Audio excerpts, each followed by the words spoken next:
ମୁଇଁ ଧାନ କାଟିକରି ଘରେ ରଖିଥିଲି 180 ବସ୍ତା। ସେନୁ 53 ବସ୍ତା 22 ତାରିଖ ଦିନ ରାତି 12:30 ବଜେ ସେମାନେ ଗାଡ଼ି ପିକଅପ୍ ଆନିକରି ଲଦିକରି ନେଇଯାଇଛନ୍। थानार द्वारस्थ ହଁ ମୁଇଁ 23 ତାରିଖ ଦିନ ସକାଳେ 10টাରେ ଯାଇକରି ନର୍ଲା ଥାନାରେ ଏଫଆଇଆର୍ କରିଥିଲି। ଥାନାରୁ ଆସିଥିଲେ ଇନକ୍ୱାରି କଲେ ଆଉ ଯାଇଛନ୍।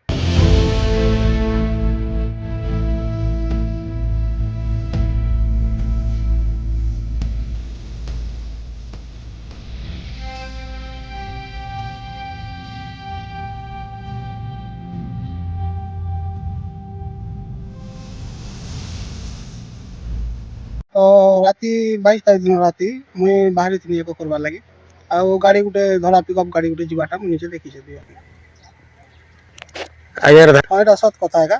ସବୁ ଲୋକ ଆସନୁ ସକାଳେ ବି ଆସନୁ ଦେଖି ଆସନୁ ଧାନ ନେଇ ଥାଇ।